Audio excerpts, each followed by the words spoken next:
Hello, this is my solution to the assignment 6 from Maximilian Schwarzmüller's course under the complete guide. This one is about template-driven forms, and the teacher gives us a starting project for running this assignment, but I decided to ignore it and start a brand new project, because I was running into a lot of problems with the standard project for this assignment. And it's perfectly possible to follow our step-by-step guide for completing this assignment without the starting project provided at Udemy. And this assignment is about forms, and I will start by importing the forms module so that we can work with all its resources.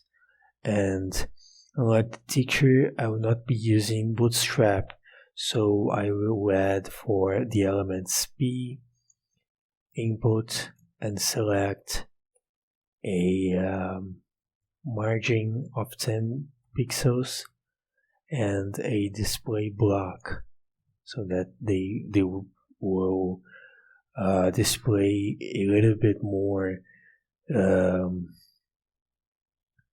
aparted from each other, and our experience will be better. They won't be overlapping one another. So these are the steps for this assignment. Add a form with the following inputs and validators: a mail address, a dropdown, a password, and a submit button. Display a warning message if the form is invalid and was touched. Display a warning message below each input if it's invalid. Upon submitting the form, you should simply print the value of the form to the console. Optionally, display it in your template. So let's start with the step 1. Mail address should not be empty and should be an email address, okay? So let's create a form.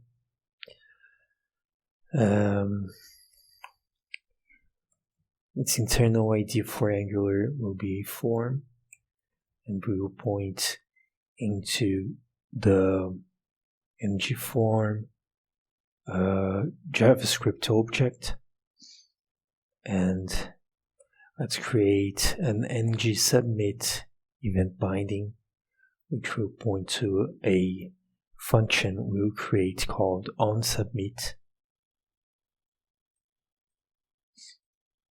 Let's create this function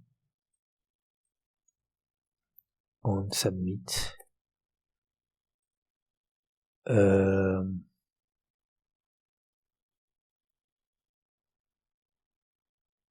Do I have an error? I don't know. Oh, I must import the forms module. It should work now. Yes, it works. So step 1 is to create an email address. Create a label, and inside the label I will create this email address. It should be required.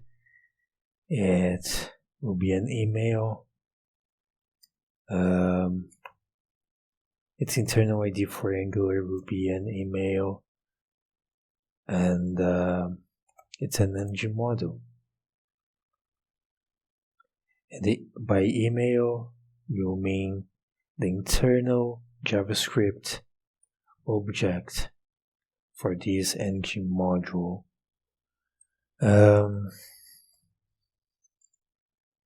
We'll have this label called email, and it will stand for our input field email. Let's see if it works. Yes, initially it works. I think I'll add a margin of 10 pixels for label 2.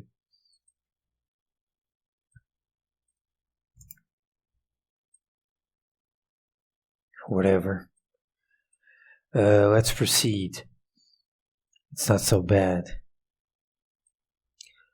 Should not be empty and should be an email address. So we are already looking at it and required an email, but we should show something if it's invalid. So I'll create some CSS class for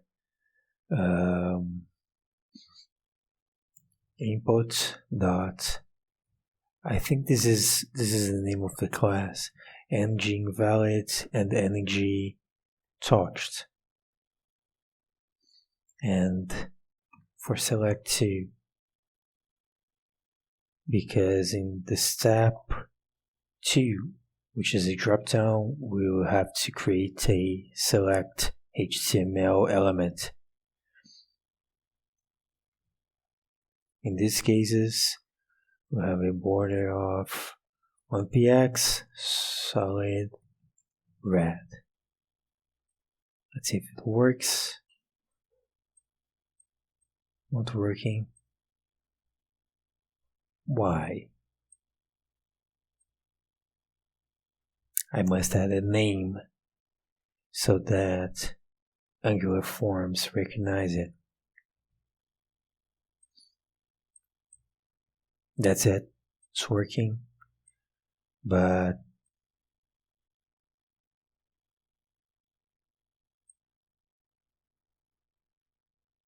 the assignment instructions ask us to display a warning message if the form and the input field is invalid. So let's create it and write a p element saying email is invalid. And it will only show if email is invalid and email is touched. Okay, it's working.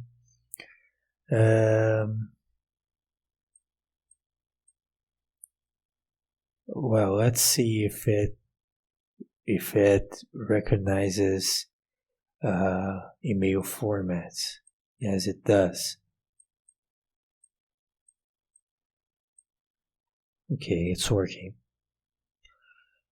Let's go to step 2, a dropdown which allows the user to select from 3 different subscriptions: Basic, Advanced, Pro. We'll start out with a select element, and then we will need 3 options. The name of the select will be subscription, its ID will be subscription, and here we have Basic, Advanced, and Pro. Basic, Advanced, and Pro. Pro, Advanced, and Basic. That's it. And here we'll need our Angular alias subscription, and it's going to be a required field, an ng model, and let us get our internal ng model JavaScript object. I don't know if I'm missing something. I don't think so. Well,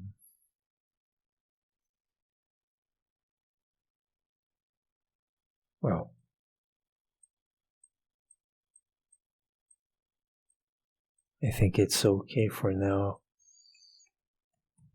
Let's add a label for subscription called subscription.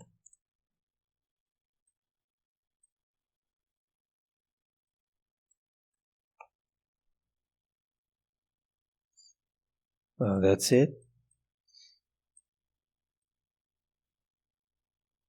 It's pretty ugly actually. But this is not an exercise on CSS, it's an exercise on Angular, so I won't be paying too much attention on it. And the same will occur here if our subscription is not selected or if it's invalid. So if subscription is invalid and subscription is stalked, we'll display a message saying subscription is invalid. Let's put an exclamation mark here. That's it. So next step is set advanced as default. Well, we can create a property binding with the ng model here.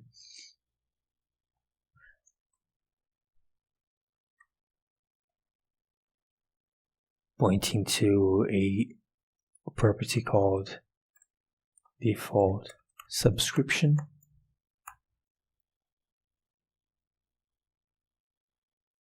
And we must create it here. Default subscription will be a string, an empty string, and let's implement it on init.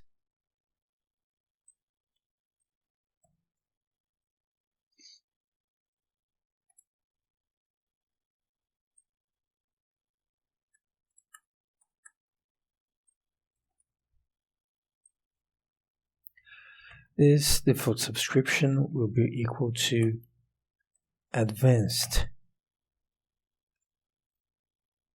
It's working, it's set to advanced from the very beginning, and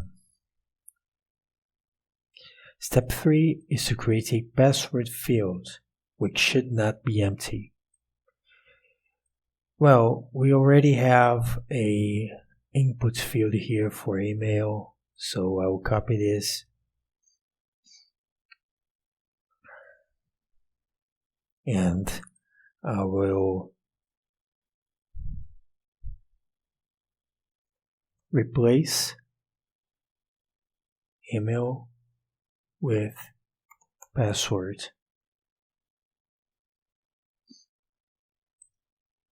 Oh, it replaced the entire file, so let's replace it manually.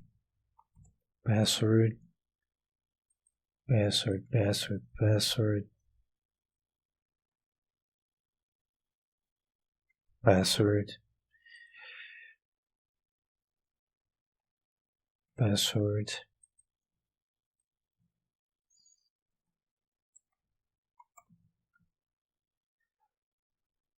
I think that's it.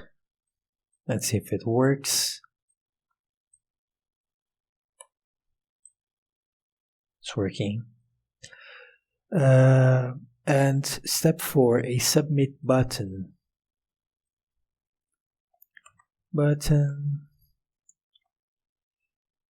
No, input type submit value submit.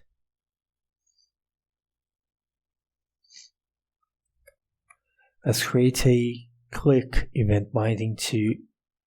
No, I don't need to do that. I just remembered that we already have it in the form element on ng submit. So this is already doing this work for us. Okay, so display a warning message if the form is invalid and was touched. We aren't doing this yet, so let's create the same thing for the form itself.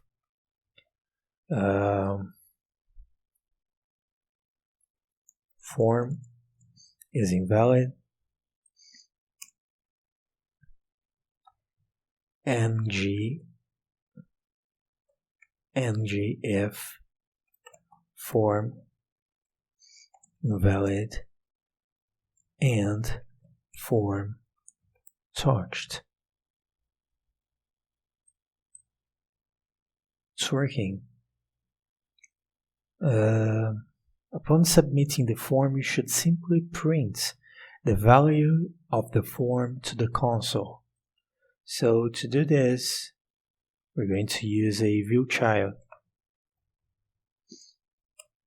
which points to our form. It's going to be called form of type ng form.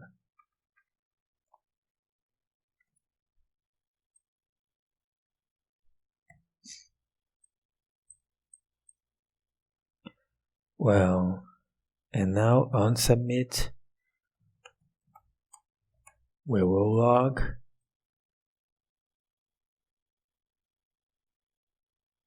the value of the form.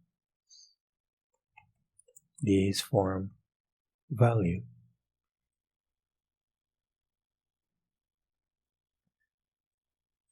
Let's see if it works. Let's put a password of 123. Never did this in real life, and submit. And here we have our values.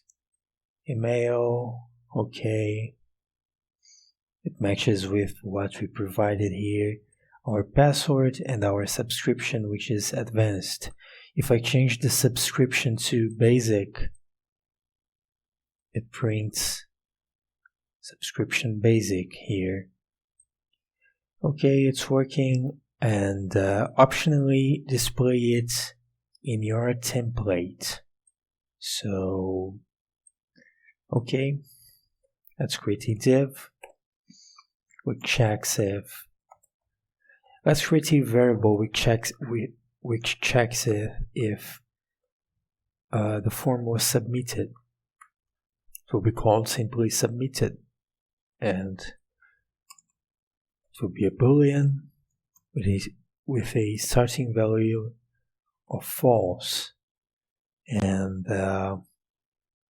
on submit we will change it to true, and then the content of our div will be shown. And inside here, I'll create a h3 called your data, and we'll have our email. It's gonna be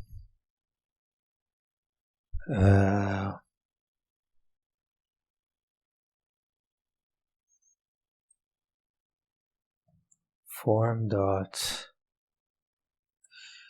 I think a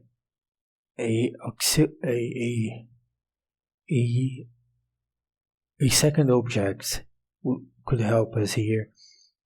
Something like user, which will be a JavaScript object with the values email,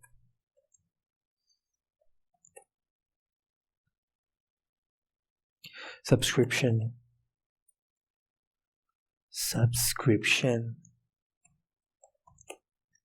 and password. All of them empty strings.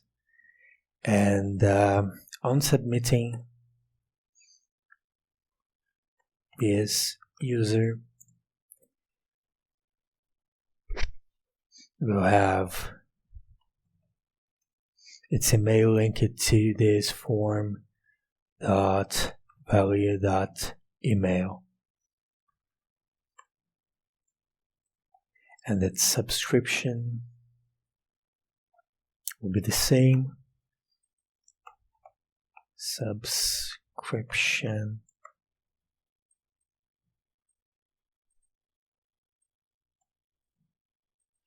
Same thing for its password.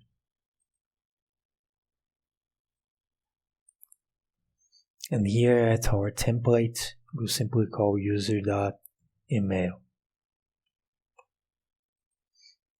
Now subscription,